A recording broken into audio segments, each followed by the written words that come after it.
My cheating ex called me 2.5 years later. My ex-girlfriend found me and wanted to hang out, but I just ignored her after she broke my heart. Backstory: in 2015, I met this woman at college. Let's call her Casey. We had so many things in common, and we instantly got close. She asked me out, and it was a wonderful relationship. We had dreams together, sent X-rated pictures once in a while, and we did a lot of stuff together. In 2019, at Christmas time, I was going to propose to her after I gave her parents and siblings gifts. I even gave her mom, who hates me, a gift. Casey works at the hospital, so she'll get out of work later, or so I thought. 5 p.m. she didn't come to her parents' place, but I came and decided to give everyone gifts. When I give her younger sister a laptop, she cries and hugs me because she always wanted one for school. Casey's father got a new BBQ grill. Moments later, Sherry told me I couldn't contain it anymore and cried harder. I asked, "What's the matter?" She immediately grabbed me in her room, and her father came along as well. Sherry kept saying I'm sorry so many times. I was confused about why. She then showed me a pregnancy test and told me that it belonged to Casey. I completely lost it and wanted to know why and how long the affair was. Sherry informed me that the affair happened at the beginning of 2019.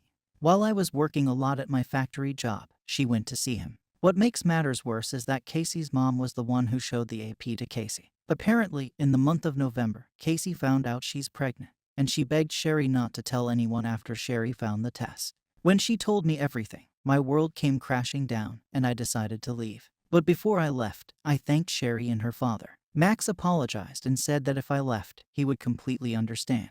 We shook hands, and I said thank you. I just looked at Casey's mom, and I then left my ex's house, drove away, and didn't look back. Max and Sherry got furious with Casey's mom. Around 7 p.m. Christmas time, I informed my family of what happened, and they all comforted me. 11 p.m., my phone began blowing up with phone calls and text messages from my ex saying she could explain. I didn't answer back. I changed my number, deleted my social media, and changed my email. As much as I want closure, I don't want to see her face. Fast forward to mid-2020. One of my friends informed me that the AP who got Casey pregnant ran away after he found out he's the father, and they're looking for him. I simply said, who cares? Fast forward to last month, and I saw a number I had never seen before. I answered, and it was my ex. My ex begged me to talk to her and possibly give her a chance at my favorite restaurant.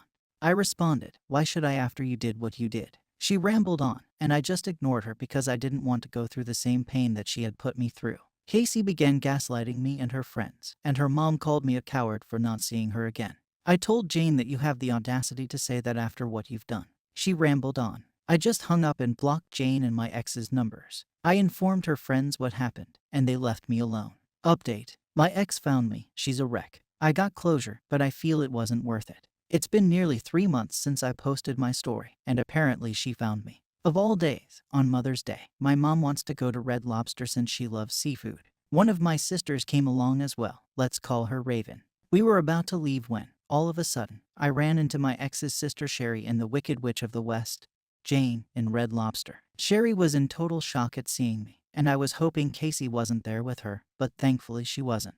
Jane looked at me with disgust, and Raven looked at me in disbelief. Jane was in total shock at seeing Raven for some reason. She was not sure why. I was about to explode until the moment I looked at my mom and Raven because they both wanted to pound Jane into the ground for what she did to me. So I had to calm both of them down. Sherry then begged me to talk to her. After a heated argument involving my mom, Jane, and my sister, Raven then suggested that if I want to talk to Sherry, both of you talk alone.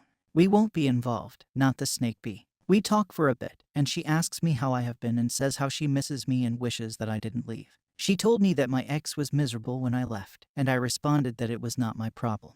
I then asked, how was school treating you? Sherry cried and said that Casey broke the laptop I gave her for Christmas a week after I left and ghosted her. I asked before I went, why does your mom hate me? I'm curious. Sherry then said it because she saw me with another woman, and it was that same woman that they both saw just now. Little did Jane know it was my sister. I told Sherry that Casey's actions were wasted, but the warranty is still available until November 2022. Sherry literally danced for joy, and she said I'd immediately get the laptop after dinner. We said goodbye, hugged, and left. The next day I waited at BrandSmart. I saw Sherry, and to my surprise, Max came along. No lie, I had a smile on my face. We talked about how much Max loved the grill I gave him, and he still apologized, but I told him there's nothing you can do. After the laptop was resolved and we chatted for nearly an hour, They insisted on talking for a while. Not sure why. I told them it was good seeing them. But Max insisted on taking me to a restaurant I had never been to, and he paid for everything as a thank you for giving Sherry another laptop. Sherry responded, "I'm sorry about this. I hope you forgive me. Please don't be upset." Lo and behold, my ex came, and she looked in worse shape than I imagined. She looks worse than a surgery gone wrong. She tried to hug me, but I just stuck my hand out and asked, "What the hell do you want?" Casey apologized and begged me to take her back, saying it was a mistake. I responded that you cheated on me for nearly a year when I worked my arse off for us, and this is how you repay me. She realized that mistake and said that it was Jane's fault, and I said you went along with it. You could have said I'm not happy with you anymore, but you didn't. It's not my problem anymore. I moved on, and you did for nearly a year. And the fact that you gaslighted me and tried to put the baby on me when we never had sex, the hell. And now, the AP has left you, and he's on child support. Casey told me that her son is now 1 year old and needs a father. I told her good luck with that. She asks, why am I being so mean? I said you're the reason for this. I wanted kids, I nearly got a house for us and family stuff, and you threw all that away. Casey said that I threw it away because she told me. Jane saw me with another woman, and she described what she looked like. I laughed and called Sherry to let her know who she had seen. Sherry explained everything to my ex. Casey was crying really hard, and she realized all this time I was faithful, and she wished she never listened to Jane and said she hated her for this. Casey begged for another chance, saying we would fix everything and would do anything to take me back. I simply told Casey, Max, and Sherry to wish you all the best and walked out. I told my family why I was out of it, and they were immediately proud of me for not taking her back. My dad laughed and said Jane wanted you gone, and he found a reason, a stupid one at that you'd do better with the next woman. So yeah, thank you guys for everything. I didn't think I would run into her again. Even though I got closure, it wasn't worth it to see the two women who broke me. Thank you for watching the video.